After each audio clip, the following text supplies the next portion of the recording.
प्रणाम। मैं Man Singh, Amarnath senior secondary school का फिजिकल एजुकेशन टीचर। आपके लिए मैं पुनः फिजिकल एजुकेशन का फर्स्ट चैप्टर, इसकी सेकंड टॉपिक हमारा various committee and its responsibility, अर्थात गेम्स एंड स्पोर्ट्स में कोई भी टूर्नामेंट, कोई भी आयोजन जब हम ऑर्गेनाइज करते हैं तो हम अपने काम को विकेंद्रीय करते हैं, विकेंद्रीकृत अर्थात काम को हम बांट देते हैं। यही काम का जो बंटवारा होता है, अर्थात काम का जो विकेंद्रीकरण होता है, काम को जो हम रेस्पॉन्सिबिलिटी के रूप में बांटते हैं, it called is committees. Different committee होती हैं और उनके थ्रू हम डिफरेंट अपने पर्सन्स को जो जिसके एबिल है, जैसे इसमें बताया था मैंने प्लानिंग में हम जिसकी जो जितनी जिम्मेदारी होती है उसको हम वैसे ही वर्क देते हैं, जिससे हमारा जो प्लान है आगे सक्सेस हो जाए। अगर हम कोई टूर्नामेंट या प्रतियोगिता कराते हैं तो उस प्रतियोगिता में जो भी पर्सन हम उनको चयन करते हैं, अपनी कमेटी में रखते हैं, तो उस कमेटी में जो अपने पर्सन होते हैं उनको ऐसी रेस्पॉन्सिबिलिटी दी जाए, अर्थात जैसे कोई अपने खेल वाला है तो उस कमेटी में टेक्निकल वर्क दिया जाए उस व्यक्ति को, और जो व्यक्ति अपना खेल कूद कर नहीं है और हम कोई स्कूल में स्पोर्ट्स की कोई मीट करने जा रहे हैं खेल कूद, तो उसमें हम डिफरेंट और ही वर्क होते हैं जो खेल कूद के व्यक्ति ना होकर उनको भी हम अपने साथ में इन्वॉल्व कर सकते हैं। जितने लोग आप इन्वॉल्व करोगे उतनी ही आपको सक्सेस मिलती है, और अगर आप अपने सारे कामों को अपने ऊपर ले लोगे तो आप अपने काम को उतनी तरह नहीं कर पाओगे, क्योंकि उसमें बहुत सारे वर्क होते हैं, बहुत सारे ऐसे वर्क होते हैं जो अपने ग्राउंड के होते हैं, कुछ बाहर के होते हैं, कुछ मार्केट के होते हैं, कुछ टीमों से कॉन्टैक्ट के होते हैं। तो जैसे जैसे वर्क होते हैं उन वर्कों को आप बांटेंगे उतना ही आप अपने टूर्नामेंट को सक्सेस कर ले जाएंगे। आपने देखा होगा जो आईपीएल टूर्नामेंट है उसका लगभग 40,000 करोड़ रुपए का बजट है। उसमें डिफरेंट अलग अलग देशों के प्लेयर खेलने आते हैं, तो उस कमेटी में सैकड़ों लोग शामिल किए जाते हैं और 3-4 महीने पहले से ही वो प्लानिंग होती है। इवन 6 महीने साल पहले ही प्लानिंग हो जाती है कि किस व्यक्ति को क्या वर्क करना है, कैसे अपने ऐड करने हैं। मीडिया को लोगों को वर्क दिया जाता है, होटल बुक किए जाते हैं, एयरलाइंस बुक की जाती हैं, जहां जहां प्लेयरों को भेजा जाता है। तो इस तरह वो तो हो गया बहुत अंतर्राष्ट्रीय लेवल का काम। और हम छोटे लेवल पर स्कूल की एक स्पोर्ट्स मीट करते हैं, तो इस स्पोर्ट्स मीट में बच्चों के लिए जलपान की व्यवस्था भी है, फर्स्ट एड की व्यवस्था भी है, ग्राउंड के वर्क भी होते हैं, टेक्निकल काम भी होते हैं, सर्टिफिकेट भी होते हैं, अनाउंसमेंट कमेटी भी होते हैं। तो डिफरेंट जो अलग अलग वर्क होते हैं, केवल एक स्पोर्ट डिपार्टमेंट ही अकेला का वर्क नहीं कर लिया था। उसके लिए साथ में अपने जो स्टाफ के लोग होते हैं उनको इन्वॉल्व करते हैं। अब वो जो वर्क होते हैं आज मैं बताऊंगा, जो डिफरेंट अलग अलग वर्क होते हैं जो उनको हम बोलते हैं डिफरेंट कमेटीज। वो कमेटीज कौन कौन सी होती हैं मैं आपको अभी डिस्क्राइब करता हूं, आप देखिएगा।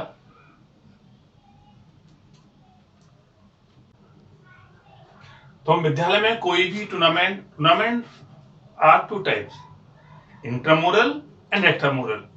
यहां मैं आप लोगों को एक एक्स्ट्रा मुरल टूर्नामेंट, अगर हम कोई टीम ऐसी है जो बाहर से आने वाली है और उन कमिंग टीम को हम किस तरह एंटरटेन करेंगे किसी आयोजन के लिए, तो उसमें जो टीम होती है सबसे पहले हम उन टीमों को कॉन्टेक्ट करेंगे। रियल में जो टूर्नामेंट करते हैं उस टूर्नामेंट को ध्यान में रखकर हम 3 तरह के वर्क डिवाइड करते हैं, टूर्नामेंट से पहले, टूर्नामेंट के दौरान और टूर्नामेंट के बाद में। तो ये मैंने सारे कंक्लूजन में एक कंबाइंड वर्क दिए हैं हर में। मैं अभी आप लोग बताऊंगा पहले वर्क कौन से होते हैं, ड्यूरेशन कौन से होते हैं दौरान, और बाद में कौन से होते हैं। उन तीनों के बारे में बाद बताऊंगा। पहले आप लोगों को जो टूर्नामेंट की डिफरेंट कमेटीज हैं पहले आप वो समझ लें एक बार। नंबर 1, जो पहली कमेटी हमारी है फाइनेंस कमेटी। इनमें फाइनेंस कमेटी जो होती है ये पूरे टूर्नामेंट की एक रीढ़ की हड्डी एक तरह से मानी है। हमारे पास जो टूर्नामेंट है वो कितने बड़े स्तर का है, उस टूर्नामेंट के लिए हमें कितना बजट रखना है। अगर उस टूर्नामेंट में टीमें बहुत अधिक बाहर की आ रही हैं तो उन टीमों को आने का, जाने का, ठहरने का, उसके ऊपर जो व्यय होता है पूरा फाइनेंस, उसको ध्यान रखना पड़ता पूरा। और अगर कोई टूर्नामेंट हम लो बजट का है, कम बजट में करना है, तो फिर हम ये भी ध्यान रखना पड़ता है कि कम बजट में करना है, टीम में हम बाकी कम बुलाएं, लोकल टीम अधिक लें। दूसरा, टूर्नामेंट को हमको कितने दिन तक खींचना है, यह हमें शॉर्ट में करना है। तो अगर हमें शॉर्ट में करना है तो उसको हम करेंगे नॉकआउट में। अधिक दिन तक करना है, ज्यादा दिन तक खींचना है, हमें लोगों को अधिक हमें वो जागरूक करना है, तो उसके लिए हम करते हैं फिर लीग टूर्नामेंट या double league. Just like IPL tournament है वो डबल लीग टूर्नामेंट है। वो नहीं, हर एक टीम अपने तरफ से 2 बार खेलती है, लेकिन उसका बजट फिर वैसे ही बढ़ जाता है। तो बजट के अनुसार अपना जो फाइनेंस है वो पहले रखना पड़ता है। जो हमारी एडमिनिस्ट्रेटिव कमेटी होती है वो पहले फाइनेंस पास करती है कि हमारा बजट जो है ये अगर ये 1 लाख है या 2 लाख है, जो हमारा बजट है उसके अनुरूप ही हम अपने टूर्नामेंट को आयोजन करते हैं। नेक्स्ट इसमें कमेटी आती है हमारी पब्लिसिटी कमेटी। अब जो हम टूर्नामेंट करने जा रहे हैं उस टूर्नामेंट को आयोजन करने से पहले हम टीवी के माध्यम से, प्रिंट मीडिया के माध्यम से, डिफरेंट अखबार मैगजीन के थ्रू या अन्य पब्लिसिटी के माध्यम से डिफरेंट बैनर्स, होर्डिंग्स लगाते हैं और हम बताते हैं कि भाई टूर्नामेंट हम आयोजन करने जा रहे हैं और उस टूर्नामेंट का डेट ये है, इस टाइम से होगा, उसकी एंट्री निम्नलिखित स्थानों पर दी जाएंगी, आप वहां कांटेक्ट करिए, उनके फोन नंबर दिए जाते हैं, वेन्यू दिए जाते हैं। और फिर ये भी बताया जाता है कि टूर्नामेंट जो है जूनियर का है, सीनियर का है या अदर किस लेवल का है। और फिर कैटेगरी बांटने बाद में फिर जब हम बताए थे कि टूर्नामेंट होने जा रहा है, ये डेट है हमारी और इस डेट से पहले पहले आप अपनी एंट्री कर लें, तो वो हम अपनी पब्लिसिटी माध्यम से लोगों को जागरूक करते हैं कि टूर्नामेंट आप अधिक से अधिक आइए और टूर्नामेंट में खेलिए और टूर्नामेंट को आप सक्सेस करिए। देन इस पब्लिसिटी कमेटी के लिए हम कुछ लोगों को जिम्मेदारी सौंपते हैं। जो जिम्मेदारी सौंपी जाएगी जिन व्यक्तियों को, उस व्यक्ति का ये वर्क होता है कि टाइम टू टाइम आप प्रेस या मीडिया से कांटेक्ट करें और आपकी जो रिपोर्ट है, डेली प्रोग्रेसिव रिपोर्ट होती है, उस रिपोर्ट को अप टू डेट मीडिया के थ्रू आप लोगों को पब्लिक के टच में रहें। सपोज करिए आपका टूर्नामेंट का 2 दिन पहले जो वर्क जितना हो चुका है उसको आप मीडिया में बताइए कि टूर्नामेंट हमारी 20 टीम आ रही हैं, उन टीमों का नाम दीजिए और लोगों को आप जागरूक करिए। इसके अलावा टूर्नामेंट के दौरान जितनी टीमें, पहला मैच किसका है, ओपनिंग कौन कर रहा है, कौन वीआईपी आ रहा है, पहला मैच किसका होगा, और बीच खेल के दौरान जब टीमें सेमीफाइनल पहुंच जाती हैं उस दौरान कौन कौन सी टीम सेमीफाइनल पहुंचने वाली हैं या फाइनल कब होना है, कौन वीआईपी आएगा, उन सभी के बारे में विस्तार से अपनी रिपोर्ट होती है। वो पब्लिसिटी कमेटी जो होती है वो आपके प्रेस के जो लोग हम लोग अपॉइंट करते हैं अपने कि ये हमारे प्रेस के लोगों को देखेंगे, उनके माध्यम से ये वर्क आगे दिया जाता है। अगला आता है वर्क हमारा बोर्डिंग एंड लॉजिंग। जो टीमें बाहर की आती हैं उन टीमों को हम अपने जो उचित स्थान होते हैं वहां ठहराते हैं और उनके लिए प्रॉपर स्थान ठहरने का, वहां पर ब्रेकफास्ट में मेन्यू क्या होगा, लंच में मेन्यू क्या होगा, लंच में फिर रात में डिनर में क्या होगा, उन सभी के लिए उन जो टीम आती हैं उनके टीम मैनेजर्स को पहले उन लोगों से एक कॉशन मनी के रूप में एक मनी डिपॉजिट कराई जाती है, जिससे कहीं कोई इनडिसिप्लिन होता है तो वो टीम जिम्मेदार होती है।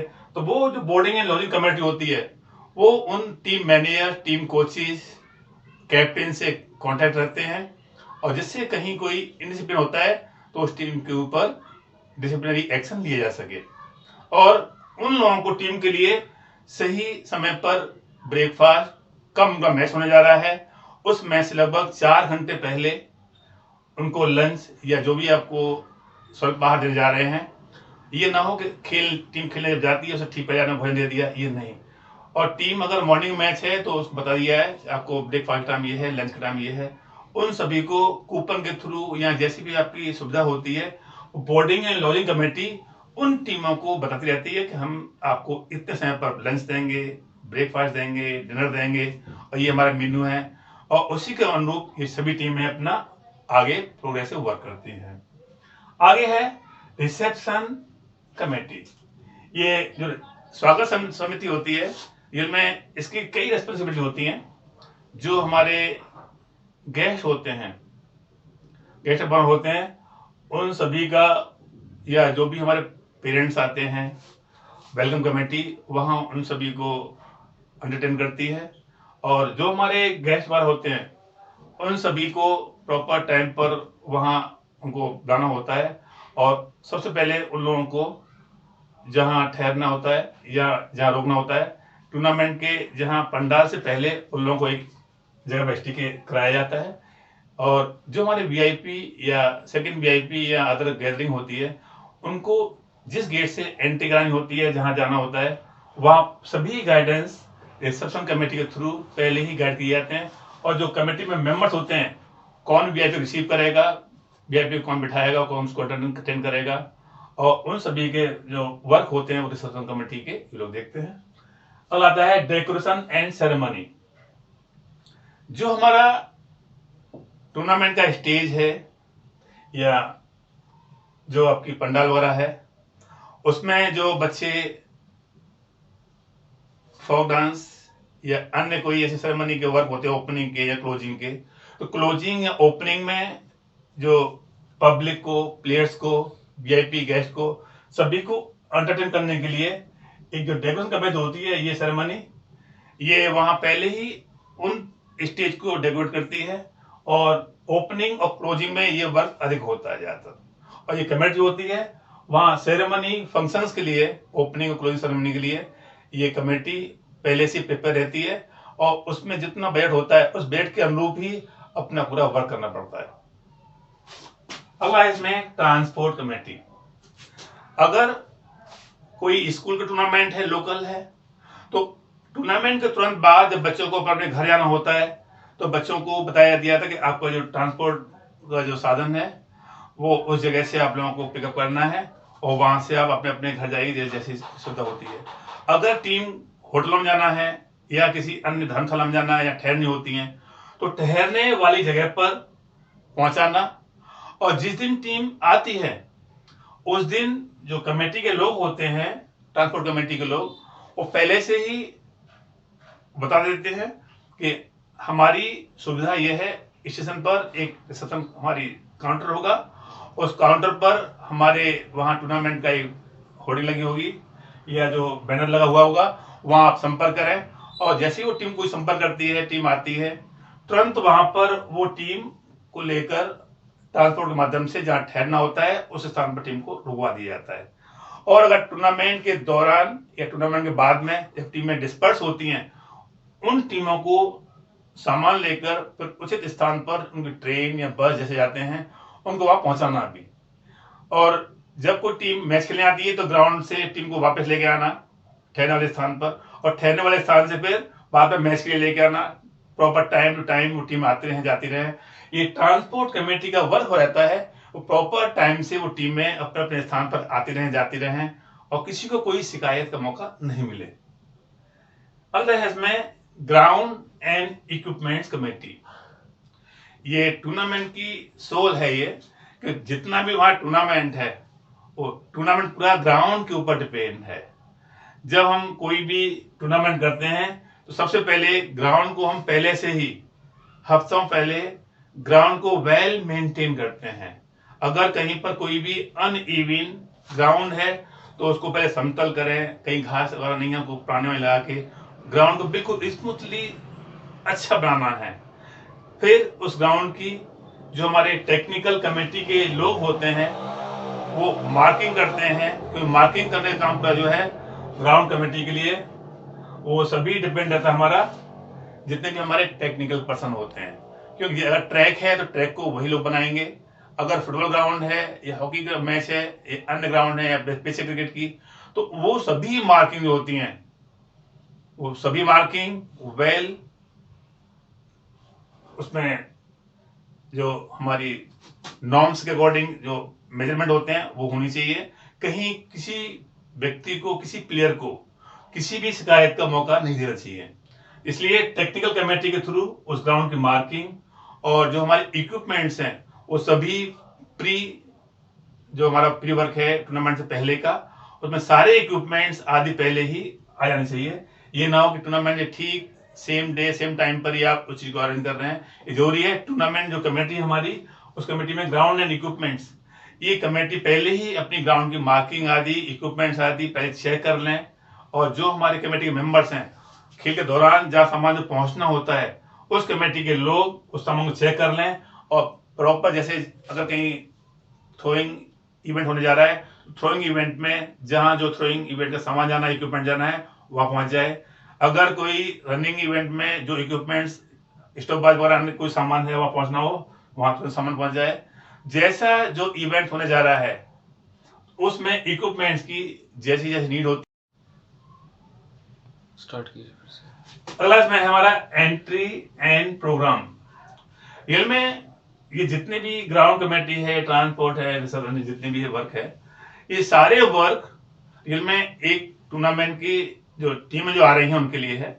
लेकिन उस टूर्नामेंट में जो टीमें जो एंट्री कर रही हैं, टीमें जो आ रही हैं टूर्नामेंट में खेलने के लिए, वे टीमें समय से पहले अपनी एंट्री कराएं, और इसके लिए पहले से ही जो हमारे टेक्निकल लोग होते हैं वो प्रेस के माध्यम से या अन्य किसी माध्यम से वो गाइड करते हैं और लोगों को बताते हैं कि टूर्नामेंट होने जा रहा है, और इस डेट तक अपनी एंट्री, जो अपनी एज सर्टिफिकेट्स है या एज प्रूफ जो डॉक्यूमेंट्स हैं या अन्य डॉक्यूमेंट्स हैं, वो पहले ही डिपोजिट करा लिए जाते हैं एंट्री से पहले, जिससे एंट्री के समय पर किसी तरह की समस्या उत्पन्न ना हो।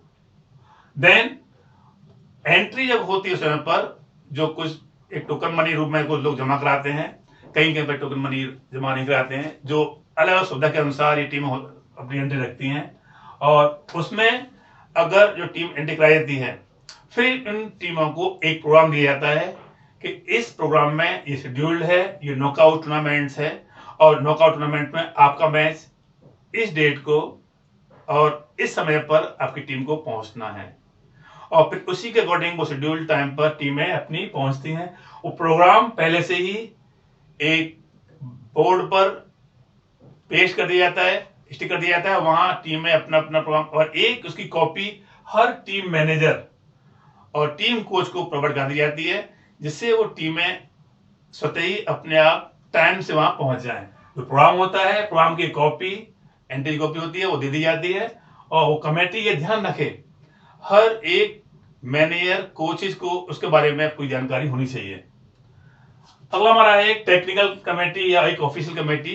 इस कमेटी में जितने भी एंट्री प्रोग्राम जो होते हैं, सारे प्रोग्राम, वो सारे प्रोग्राम डिपेंड होते हैं हमारे ऑफिशियल्स के ऊपर, और ऑफिशियल होते हैं कभी कभी 1 मार्क्स में क्वेश्चन आता है, और उस क्वेश्चन में रहता है कि बताइए इन चारों में से कौन कौन सी टेक्निकल कमेटी है, और नाम दे दिए जाते हैं उसमें, बोर्डिंग, रिसेप्शन, डेकोरेशन और एम्पायर नाम दे दिया बीच में एक, या रेफरी नाम दे दिया गया, और एक दे दिया गया ट्रांसपोर्ट। तो इनमें से कौन सी टेक्निकल कमेटी है? ध्यान रखें, टेक्निकल कमेटी में ये डेकोरेशन, रिसेप्शन ये नहीं आते, वो केवल एम्पायर।